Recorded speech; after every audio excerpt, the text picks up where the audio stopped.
Got it. All right. Thank you. Hey, I will call to order this meeting of the Legislative Committee for the City of Salem for June 14th, 2024. President Darhoy. Stapleton. Nishioka. Staff. All right.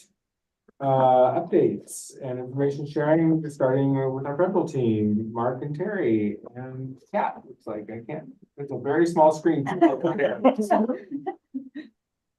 We're coming at you from a different angle here today. Hello, everyone. Good to see you all.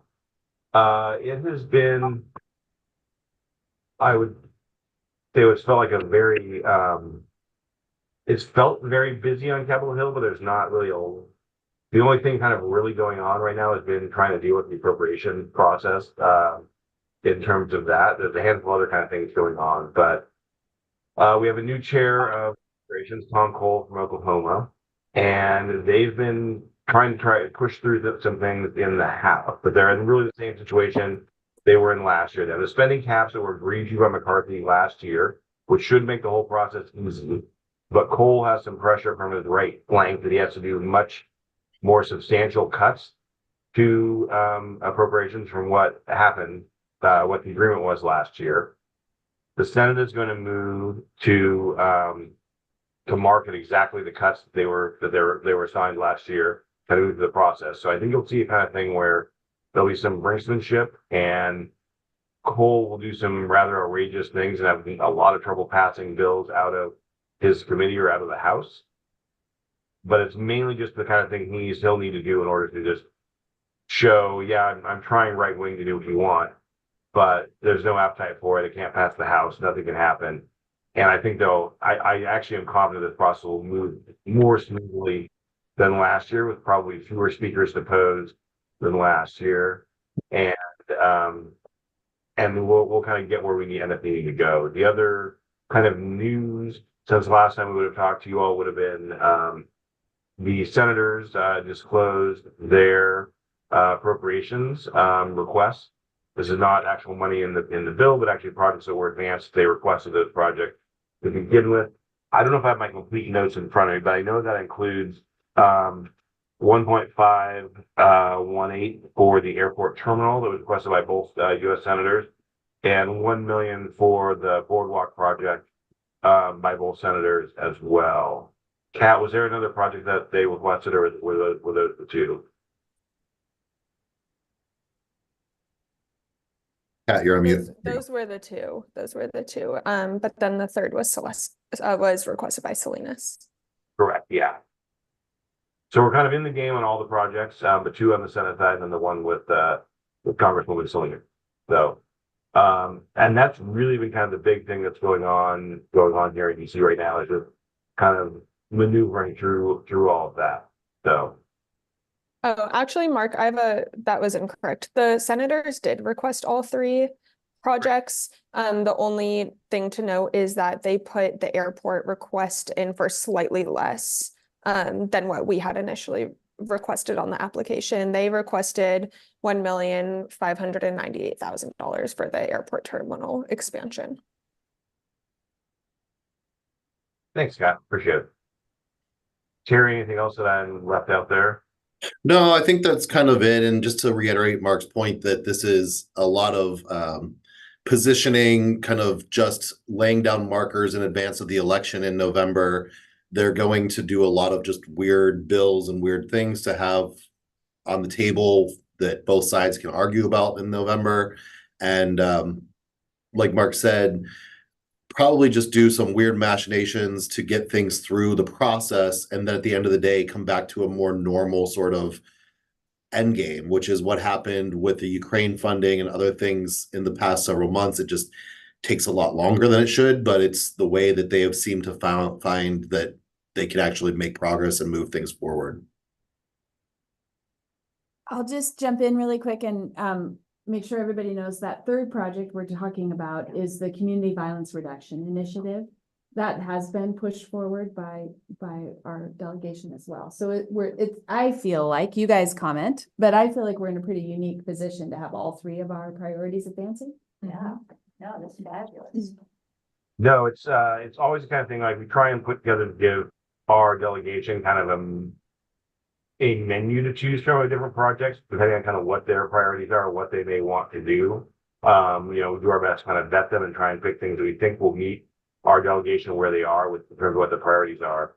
But to have, you know, to have all the senators choose all three projects is not a common thing. I mean, definitely it's unique kind of among clients that I work with them on. So it's great to be active and alive and kind of on both sides of the Capitol on all three projects. And yeah, with the city in a really good position. And then I would like to just take a minute to brag on you, as the team. The summit team really put us, I think, in a really unique position this year. And Mayor Hoy, your visit, I think, probably also helped further some of these priorities, and that we were able to, I think, staff all came round and participated in some of our briefings with our legislative field staff, and also again to advance the priorities and tweak them as we needed. So I think all of that, I mean, you know, it's a small decision, small moving forward, but all of that pre-work really, I think, has benefited us. And it's all because we have this new partnership. So thank you, everybody, for participating. Thanks, guys. Anything federal that you want to reference? I will just give a quick grants update. I'm working with the delegation on quite a few letters of support right now, one for your Safe Streets implementation grant, and then a couple for grants that the police department applied for. And then we're also closely tracking RAISE, waiting for that to be announced, I think at the end of this month. And we're going to be also on the RAISE grant to try to, in addition to support letter, to actually make sure we get phone calls in support of your grant application as well. Try and make sure that gets kind of pushed over the line. And the RAISE grant was for Front Street. Yeah. Sorry. We're Yeah, sorry, I could have clarified that. Apologies. We're talking about dollar amounts, we're talking about grant programs, we're talking about projects. So it's a lot. It's confusing. And then on the PD side, on the police department side, we have trust building. We have a couple community violence reduction initiative. We're going after quite a bit of money to support those two initiatives that are pretty well linked. Great, thank you. Good news. Thank you very much. Do you mind if we switch over to the state side? Okay. Awesome. Justin, you're up. Thank you, Mr. Mayor, counselors, staff. Good to see everybody. And just to reiterate what Courtney said, I've really appreciated working with our federal team. You know, we share another client and you guys are killing it. So keep up the good work. Thank you for all that you do. With that, I'm just going to talk real quick about the calendar, a little bit of a legislative overview. As everybody knows, it's a really slow time during the interim. So, and then just brush quickly on the meetings I've had and what I've got upcoming. So with that, we've got a few calendar days coming up. We've got some legislative days in September, which will be good because it'll be after Labor Day. Everything kind of gets going after Labor Day, as everybody knows.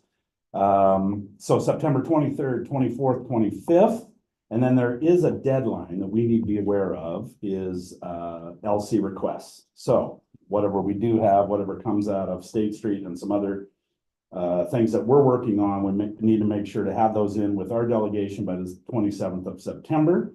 Then we move on to the election time, obviously, and this is going to be a big one, presidential year.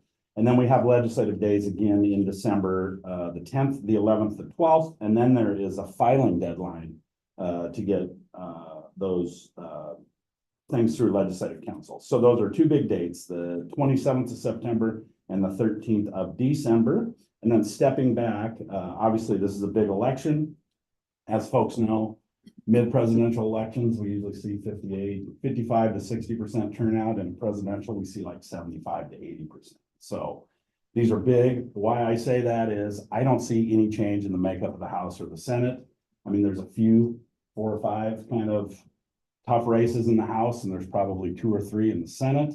Gorsuch, you've got Anderson over on the coast, Broadman in Bend, who probably will take over. Thank you, Mr. Mayor, for coming to his campaign kickoff. So I think everything should stay the same. The D's might even pick up a seat or 2 going forward. Now, I think that will eventually shift. I think that will eventually shift in 22. And I've been lobbying for so long that I've been in a situation where the Republicans controlled the Senate. I've been in a situation where the Republicans controlled the House. It hasn't been that way in a lot of years. I don't know if it ever gets back to that in the next few cycles or even in the next decade. But again, I think we will start to see seats come back at some point. So with that, we've got consistent leadership. We still have the Senate president in Rob Wagner. I think he's still going to be there. In my conversations with other senators, that seems to be the case. Senator Lieber, who was the majority leader, is now moving to co-chair of Ways and Means. You know, personally, that's great. I mean, we've got a good relationship with her. She understands what we're going through as a city. I think she'll be good in that role. She was great as a majority leader, you know, very strong, very tough, very personable, which I think are characteristics that you need as a majority leader. But again, I think her focus in Ways and Means, and since we have such a big Ways and Means focus, will be okay. So I don't know who the majority leader is going to be yet. The two names we're hearing are Janine Solomon, who's wonderful out of Washington County, and Kathleen Taylor, who's also wonderful out of the Portland area. So either one of those two is what I'm hearing. You never know. I mean, they have to select their folks at some point, but that majority leader should come sooner than later. They won't wait, obviously, until after the election. On the House side, we've got a new speaker, Representative Fahey, who you've served with, Mr. Mayor, and she's been great. She's from Eugene, very similar sized city. She understands cities' problems, their needs. She's been great for us. We've got a really strong relationship with her, so that's good news. And then Ben Bowman, who is new on the majority leader side. So I've had a couple meetings with him, which I'll update you guys on here pretty quick. As I mentioned, the co-chairs of Ways and Means, again, with Lieber moving in there, that's going to be great. And Thomas Sanchez should continue on the House side, and Thomas great. We've got a strong connection on that. And again, I mentioned both chambers going next time. Meetings that I've had, and some are brief, some have been longer, but I wanted to make sure to let everybody here know that I keep just kind of ringing the bell on our needs, right? And it's like we have critical needs, especially when we had private dinner with the governor. So I made sure, even though it wasn't on behalf of the city of Salem, you know, a contract lobbyist, I switch hats a lot, especially mid-conversation. So made sure to let her know what's going on with State Street, made sure to let her know that other state capitals do get financing from the state and that we are going to be pursuing those types of measures. She agreed, she understood, you know, we didn't talk about some of the statements on the record about our payroll tax, but she knows what we need and what we're coming in to do in the next legislative session. Had a great meeting with Lieber, had a nice meeting with Fahey, another great meeting with Fahey. She always spends time when she does come through Salem. I've had several meetings with Broadman, who is the candidate in Bend for senator, and everybody here probably knows that Bend district has been held by Republicans for a long time. But the district has really changed, and redistricting, it's almost I think it's 6 to 8% Democratic edge now. And you don't have name familiarity of Senator Knopp, since the courts ruled on him not being able to run. He spent a ton of money last time to win by a very small margin. So I think Broadman is looking pretty good over there. Met with Jules Walters, spent a couple hours with her in West Lynn. Former mayor, so she understands what cities go through. She understands our needs here. That was a really good meeting for us. And then again, I met with the new majority leader in Ben Bowman. Those were all great meetings. Starting to talk about candidates, starting to talk about the makeup of legislature. We call that a goodwill tour in our business. So spreading a lot of goodwill, and I will continue to do that during the interim. And I think I mentioned this every meeting. We really like to take advantage of the interim when I can go to people's districts. And because of the pandemic, we really haven't been able to do that retail lobbying that we've done for so many years, getting out, meeting candidates in their own neck of the woods, and really having time outside of a compressed legislative cycle to have true discussions. And again, I can always bring our stuff up there. Upcoming meetings, I've got Representative Sanchez on the calendar. I've got Wagner's golf tournament, and then a separate meeting with Wagner to talk about things and really go over last session. Then I've got a Central Oregon swing coming up where I'll meet again with Broadman, Levy, Jason Krupp, and Mike McLean, who's back, who's got to have a primary in May. So In the House or the Senate? I know. It's like, okay. We can do that for you guys. I mean, I can put all that stuff on paper. We've Oh, got it's all over those there. lists. Oh, If you guys are, It's right there. This is gonna be old, That's- but we usually do have, Thank you for pointing that out. current, who's who, our table. Math. That way I can start to put a face to a name and understand. And then also, usually we do, send out the calendar when it's made public, and so we'll certainly get that out to you as I well. thought So that it you wasn't in can, the pack, so yeah. thank you. we'll get that out to you so you can see it. outside of September and December, as I mentioned, there's just not much room in now. It's gear up towards campaigns, but once Labor Day hits, and that's when, after the Labor Day weekend, that's when people really get going. That's Here, my. We all get our roller skates on. That's So, my update, Mr. Mayor. Thank you. Are we on to, the proposed legislative agenda then? we are, and we have a couple of things in your packet today. I also just want to say that there's no rush to, move any of this forward. But should you wish, our next step would be to put this on the council agenda. This would be the policy statements for next session as well as the priorities. But again, no rush. Also in your packet, you have, the grant table, which gives you it doesn't include the grants that were approved by council on Monday night, June 10, but I will be adding those. And then you'll also find at the very end, a page of talking points. We spoke about transportation funding last time we gathered, and Julie has put together some talking points for transportation funding and the need there. So if you'd like, we can page through some of the changes that were made to the policy statements. Yeah, why don't we just go through the changes? Excellent. So what you'll notice is on page 2, we've added a reference to the airport. That was an oversight. We've expanded it a little bit to speak about master planning for the terminal expansion. Do we need to change the name? Now We we change the can. name. That hot off the presses Yeah, as hot of off the Monday night, we could easily update that. That might be more of a Scrivener's error. I'm sure Dan would disagree, but I can go ahead and make that change if you are all comfortable with the statements globally when we get to the end. So there's the airport on page 2. On page 3, you'll see a little bit more on the transportation funding issue, as we discussed last time. You'll see more broader language about diversifying and increasing available funding. On page 4, you'll see that we changed the public safety a little bit. And this is a staff initiated change to reflect some of what we're hearing and what we're seeing in past sessions. And so it's just a rework to try to help us if other things come up in the coming session. So. Can I ask what public safety answering points are?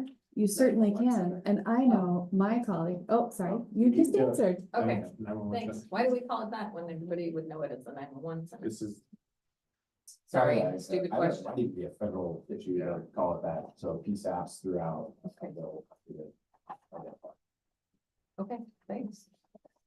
Because the world needs more acronyms. I think it does. That's why we do it. And then you'll have to go a little bit, I think that might be the end, actually. Those are the those are the adjustments that we've made based on conversations here and some staff awareness of how things are changing at the legislature. okay, well, everybody, let's take a look at these. I don't want to act on them today. I want people to have a chance to digest them. And let's be ready to move them at our next meeting. Perfect. I want to thank you for sending out the red line versions. I went through it and it's really helpful to see it in red line, when it's on there. So thank you very much for doing that. And I didn't have any problems with what I read. Okay, so I'll change the name of the airport and await any other conversation. and Yeah, if I'll- there's any additions or deletions that we want to make, but let's be prepared to talk about those at the next meeting. Great. And then the other attachment, which begins on page 8, is is the laundry list of funding opportunities that and this is meant to be exhaustive. It is not meant to be tight and clean. And so apologies for everything that's on it. This is meant to be sort of a laundry list of things we might draw from should we see grant opportunities come through, or should we see an opportunity to attach something to an active bill in the legislature. Again, we can take time with this and revisit it when we get back together next month. Okay, And then you'll see updates on the active federal grants. This does not include the 3 that PD put forward to council on Monday night, but it will next time you see it. We are still awaiting word on those on the first page, so both Upper and Lower Bennett Dam we have not heard on yet. Guerin Island has a bridge replacement, we haven't yet heard on that. The Front Street Raise grant we were talking about just moments ago. And then you'll see the initial ask for community violence reduction through the appropriations process. You'll also see the terminal expansion, which again was through the appropriations. Courtney, if I can interrupt you for 1 Please. second, Councilor Norbeck has her hand up. Oh, I'm sorry, I didn't see that. I was watching It just so came up. carefully. It just came up, it's fine. You return towards us. No worries, Courtney. Thank you so much. Really love the comprehensive nature of this document. I echo Councilor Nishioka's comments. I love red lines. It's really helpful, right? Just a couple comments I wanted to make. In terms of grant opportunities, Councilor Stapleton and Nishioka have been really pushing for 20 is plenty and more public art opportunities across our city. I don't know to what extent those would align with grant opportunities, but I just wanted to call that out. In addition to all the other great stuff that's already mentioned here, I would love to help continue and support that work however we can. That may or may not be a grant thing, but I just wanted to throw that out there. Public Thank you, art is Counselor. certainly a place we have not really explored. We have probably some staffing capacity challenges there, but Right. But I'm sure that we could add that to the list and that would make us more, that would make it more visible and our intent more clear. Thank you. Do something about public art Thank you. next time you see it in Redline. We want it everywhere. Yeah, and Linda and I are also really interested in functional art. Yeah. So art that serves a purpose, would also be interesting to see if we can get something. Is there anything else that we want to talk about on that list for now? Okay. I don't think so. Do we want to talk about the Salem transportation funding needs? Is that? Yes. That's a standalone attachment, right? That is a standalone attachment, and we think that this is responsive to the request that was at our last legislative committee meeting. We were talking about, general fund is certainly our focus right now with the revenue task force and the next steps that come out of that. But we are also aware that transportation funding, for maintenance and operations is challenged and will continue to be challenged. Oregon Department of Transportation is doing some initial work now to try to advance opportunities for different funding mechanisms. And we're fairly certain that when, and Justin, you might want to speak to this, when we were hearing that the next session is going to be about transportation, we may have assumed that it was going to be about big transportation projects. But I think what we're all coming to awareness of is that it will be primarily focused on fixing the transportation funding system. Julie, do you want to say anything? Operations and maintenance. Exactly, not about the big, Not about big new projects. which is sort of a bummer, because we have many of those ready to go. Do you want to talk a little bit about the talking points or your assessment of where we are? Sure. So I participated on the League of Oregon Cities Transportation Policy Committee, and so we've spent a lot of time talking about these issues. And I think the big push really is to focus on operations and maintenance. And that, while I appreciate, Courtney saying that we have a lot of fun projects that we'd like to advance, that is true. However, I also think that our operations and maintenance funding is also very challenged. And so the conversations at the League, we're trying to trying to support the messaging that ODOT is sharing about, the challenges of operations and maintenance, but make sure that it also ties to cities and as well as counties, and not have it just be people thinking, oh, just ODOT needs money. So that's sort of embedded in, trying to embed in these messages here that yes, we support ODOT. We support ODOT's messaging here, but we want to make sure that we are not left behind because our share of that state highway fund is what funds the operation maintenance of our system.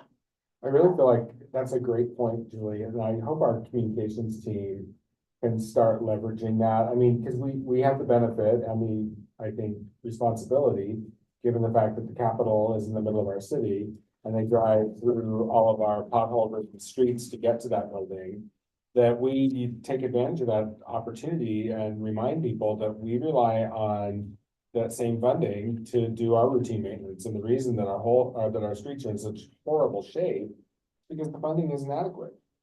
And I really feel like our communications team needs to like take that on. So as we get ready, so we can start seeding those thoughts as we gear up to the next session. Because it's a local issue as much or more than it's an ODOT issue. Right, and, apparently there have been people who have mentioned that, well, maybe ODOT can't afford anymore to share the state highway fund with other governments, and so that's why in this messaging, you'll see that, at the very bottom there is, that maintaining that 50-30-20 split is really important. Now, I know that sort of wonky, like, your general public doesn't know what the 50-30-20 split is, but really that is the fact that state highway fund is intended to, or whether it's intended to or not, it functions to support all transportation, maintenance, not just ODOT. Right, let me go to Councilor Nordick real quick. Thank you, Mayor. I agree with what you're saying, and unfortunately, I have to get going. I'm going to the Sam Leadership Foundation event at the Convention Center, so I got to leave right now. Thank you so much, and I look forward to seeing you guys at our next session. Bye. Bye-bye. So I just want to say, I wasn't at your last meeting, so I wasn't entirely sure of, I know there was some discussion about the legislative, leadership, is doing sort of a road show of, on transportation, I believe.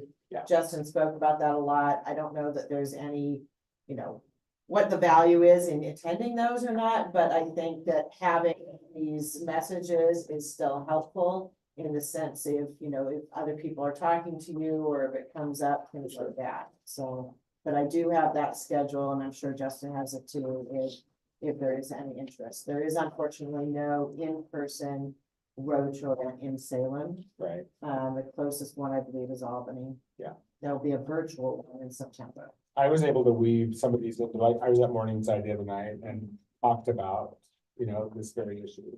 So, yeah, I think it's really important for council members to understand this, and so they understand, like, when we talk about our broken revenue system, it's not just property tax, it's broken.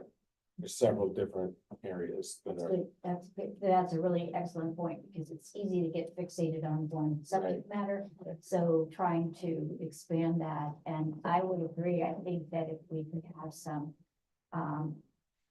sort of a message crafted that we can all be able to deliver that is the same or similar, so that it's said the best way possible and again, that's really helpful. And that's really, it's a really good method. You want to take what we know is a problem, like the mayor was saying, and then we want to consistently message that over time. We did that with our water system when we were able to pull the 20 million out of the legislature, because we had that big incident, right, where we were shut down and huge algal bloom. And then we took that and then we just started messaging that to where every time legislators would see me, it's like, I know it's water. But the point is, every time you guys are in public and every time you're talking or every time staff's at an event, or it's just consistent messaging, being able to take that problem, pivot into what we're going to do and what's positive out of that, and just keep driving it home. It really is. And Yeah. to Important. deliver it in a very confident way, and that's what's very important. And Justin, to your point, we're now messaging, excuse me, that we're in the middle of another algae bloom right Yes, now. yes. And the good news is, that's the bad news. The good news is the investments that the state made and we made are paying off and our water is 100% safe and nobody knows the difference. But yet we are in the middle of a huge algae bloom right now, but our ozone treatment plant is working wonderfully. And that's important too, right? Because people Yeah. want to know what they Right. voted for, or when they spent those dollars or those resources to go to Salem for that. You know, it's just, you just need to follow up and Right. make sure that they understand. It's like, we've saved this much. We would not be because your drinking investment. our water right now if it weren't for that investment. We'd be going back out to the trucks and picking up That's water. That's right. So that's it's just a great point. We Yeah. really need to be. And again, I mean, our staff does an awesome job of that. Let's just get on the same page and make sure our messaging's tight. For sure. And we're able to Yes. just ring that bell. So let's see. Julie, did you have anything else? Great. Courtney? So part of what I'm hearing is that this background piece is too much for the messaging No. purpose. It's really great information, but we need something in addition to that. We need something from, say, Elizabeth, or, you know, it's like what's a consistent Sort of like message that- bullet pointed out so that we can say, here's what we're doing. This What is. would Axios Stevens? Yes. Yeah. So, What is- so what is- we have a software program called Axios, Oh. which we secured in January. And what it does is it just takes staff reports and puts it into salient points. yes. And so we could take this work and tighten it further and just ask the AI to do that for us, and then we can hit it. I thought Axios was a new site. That was. That's how I know that. It is also a news site. They, Are they affiliated? yeah, they do that intentionally Oh. for news. There used to be, No, but Axios is like news, like it's its own news place. yeah, it's probably affiliated. It's a great tool, and I'm glad we were able to secure it because we have some capacity problems with staffing, so. It's That helpful. sounds great. So Yeah. yes, I think again, not to say that this isn't clear. I think we just need something that. Tighter. Understood. We can do Don't buy it. You need the elevator, Yeah. The elevator. you need a cocktail party, you need the more in depth if you're at a meeting. I mean, Yep. that's true. You just need to, When we go to our city council, our neighborhood association meetings, because we have so much information to deliver, we need really very bullet point concise things. and then if people want to go further, then we've got the additional information that we provide for them. So it's really key. Yeah. And we do a good job at it. So it's not like we haven't been doing that. Yeah. We're doing good. We just need to keep. All right. Counselor Stapleton. I was just wondering if we are communicating to the community and to our legislators about the bloom happening right now and the fact that the investment is working. We just started, I think Elizabeth is just working on some of that messaging. I don't know if it's out yet. It would be really We great. don't want to oversell it, and Right. we don't want to undersell it. Yeah, Or just. so just There bring is- attention. That's what we want from you, Keith. We do have cyanotoxins in our reservoir, and our treatment system is working effectively to remove them. Yeah. And I- thank you very much to the $100 million that was spent on I'd that, say because let's it make was, sure we thank it people. was well invested. I just think so often people are hearing about government not working. And I think we need to highlight the times when it is working. Courtney? Sure. That's all we have today. All right.